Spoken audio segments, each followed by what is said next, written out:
China is turning the humanoid robot race into something the West did not expect. This is no longer just about who can make the best demo or the most impressive viral clip.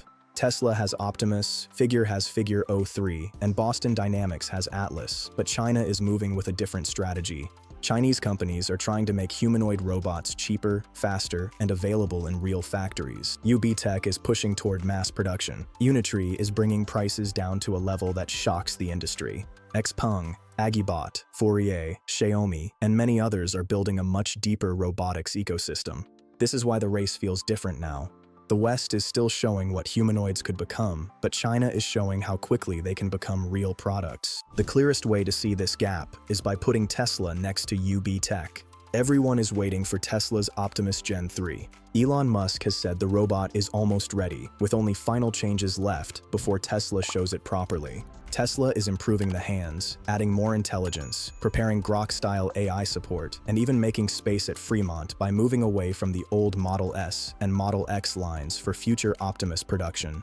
But Tesla is still holding the robot back. Musk says they are careful because China studies Tesla's demos frame by frame and copies whatever it can. So Tesla is preparing for a massive robot future, but the robot that is supposed to prove that future is still waiting behind closed doors. Meanwhile, UBTech in China is not waiting for Optimus Gen 3 or any Western robot to set the pace. Its Walker S2 humanoid has already entered mass production and delivery, with Walker series orders crossing around $112 million.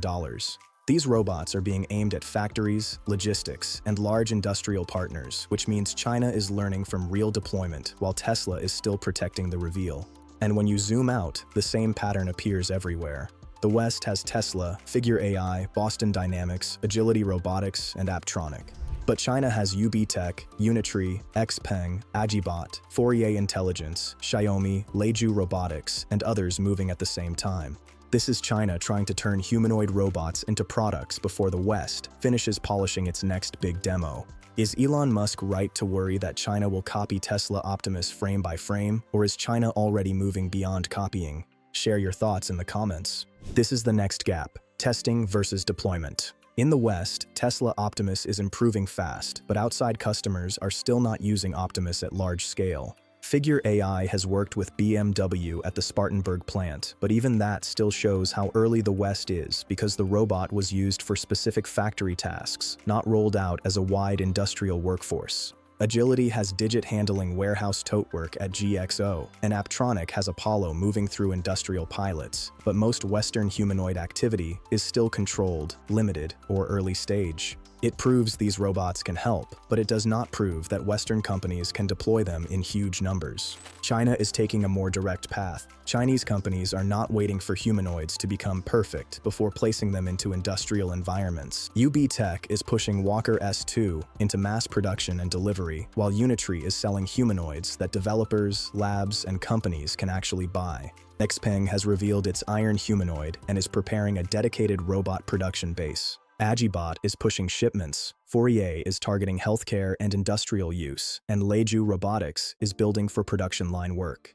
The difference is not that every Chinese robot is more advanced. The difference is that China is learning through deployment, while the West is still trying to prove reliability before scaling. The mindset gap is just as important. Tesla is refining Optimus Gen 3, Figure is proving smarter behavior with Helix AI, and Boston Dynamics is moving Atlas toward future industrial work. China is not waiting for every hand movement, AI model, and body design to look perfect before putting robots into factories. It is using real environments to find weaknesses faster, improve the next version, and prepare for larger production. That is where China's supply chain becomes the real advantage. A humanoid robot is not just software inside a body. It needs hands, motors, actuators, batteries, cameras, lidar, sensors, gearboxes, precision parts, and rare earth materials. China already has a deep industrial base in many of these areas because the same factories that built EVs, drones, batteries, and electronics are now being pulled into humanoid robotics. CATL and BYD give China strength in batteries. Hesai and Robosense are major lidar suppliers. Chinese companies are also building component networks around hands, actuators, and robot parts. So, when UBTech, Unitree, XPeng, or AgiBot wants to build faster, it is building on top of a supply chain that already knows how to produce hardware quickly and cheaply.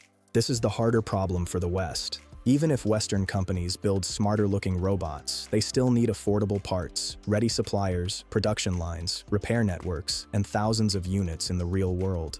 China already has that hardware network close to its robot companies, which makes it easier to move from prototype to product. The West can still build impressive robots, but China is building the production setup that makes robots easier to manufacture, sell, repair, and improve. If China already controls many of the parts needed for humanoid robots, can the West really catch up without rebuilding its own supply chain? Comment below. Price is where China's strategy becomes even harder to ignore. A humanoid robot only becomes useful at scale when companies can afford to test it, repair it, and order more of it later. Tesla has talked about Optimus eventually reaching around $20,000 to $30,000, but that is still tied to future mass production. Figure has not given a clear public price, and Boston Dynamics has not turned Atlas into a normal commercial product. So the Western side still feels like a promised market, while China is already creating price pressure. Unitree is the clearest example, but it is not the only one. Unitree's R1 starts at $4,900, its G1 is listed at $13,500, and its H2 is listed at $29,900, which gives China a ladder from affordable development robots to more serious humanoid platforms. Noetix has pushed the low-cost idea further with Bumi, a smaller consumer-grade humanoid priced around $1,400. AgiBot is also part of this pricing shift, with reports showing some models in the tens of thousands of dollars. These robots are not all equal, but China is building a full price range so more developers, labs, factories, and smaller companies can start testing them. When Chinese robots become cheaper, the whole industry starts learning faster. More teams can buy them, test them, repair them, and understand what actually works in the real world. That creates more feedback and pressure on suppliers to make better parts at lower cost. China does not need to wait for one perfect humanoid to arrive. It can put more robots into more hands, let the market expose the weaknesses, and keep improving through volume. This is why the West is watching now. The pattern feels familiar because China has done this before. Solar panels started with strong Western influence, but China scaled production and took control. Batteries became the foundation of the EV age, and China built one of the deepest battery supply chains in the world. Tesla made electric cars famous globally, but BYD proved how fast a Chinese company can scale when manufacturing, pricing, and supply chains move together. Now humanoid robots could become the next version of that same pattern. If China controls the parts, the production, and the price curve, then the West may still have impressive demos while China owns the market. Would you trust a lower-cost Chinese humanoid robot if it was already being tested by many companies, or would you wait for a more expensive Western robot? Comment below. The West still has a path back, but it has to be more than better demos and smarter software. Tesla has manufacturing experience, Boston Dynamics has world-class engineering, and American AI labs still lead in many advanced models. Those strengths matter only if they turn into robots that are affordable, reliable, and available at scale.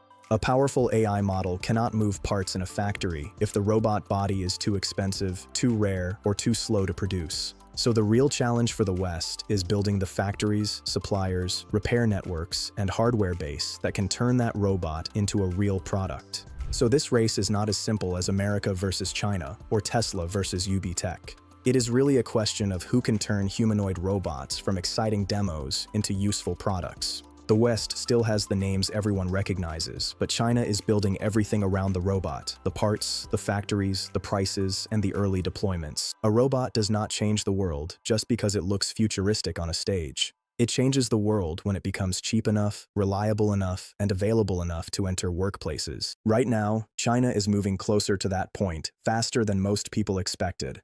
The next major humanoid breakthrough may not come from the company with the loudest demo, but from the country that can ship the most robots.